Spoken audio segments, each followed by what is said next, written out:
Life is made up of decisions, and most decisions have advantages and disadvantages, pros and cons. Well, I want to answer the question, why would a person edit a podcast in Final Cut Pro?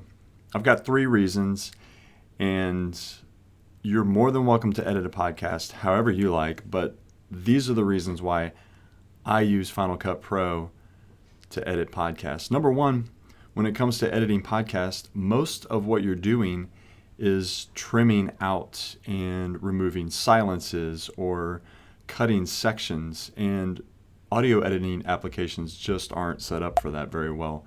So when it comes to just trimming out a little piece of audio here, I can tap I and then I can tap O and just hit backspace delete, and that removes that chunk of audio. It helps if my computer wants to behave a little bit more quickly.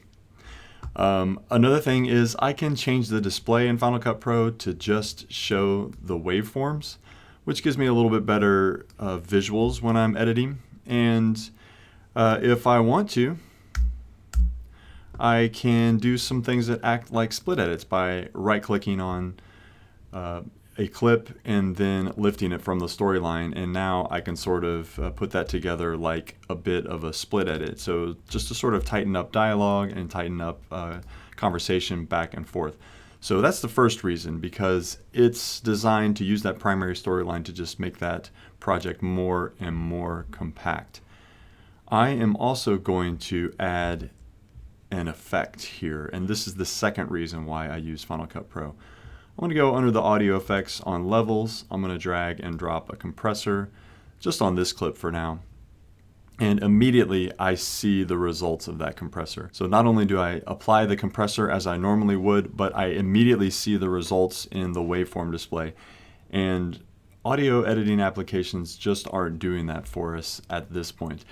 Finally, the third reason that I like to use Final Cut Pro is for organization. When it comes to editing podcasts, if I had a podcast that I edited regularly, I might have my own library that just has that podcast in it.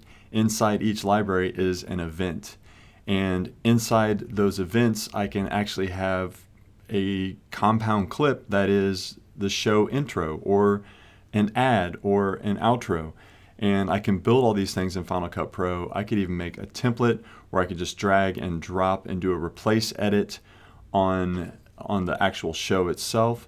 And so Final Cut Pro is sort of an unsung hero when it comes to editing a podcast.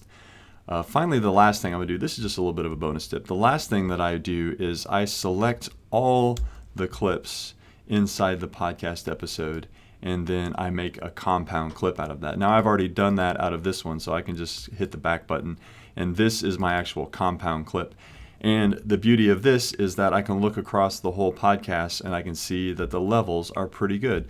It's a little louder here at the beginning and so forth, but I can tell that there's not any discrepancy between a couple of different microphones or between one interview subject and another. So that's Final Cut Pro, and that is why it does the job so well for this task.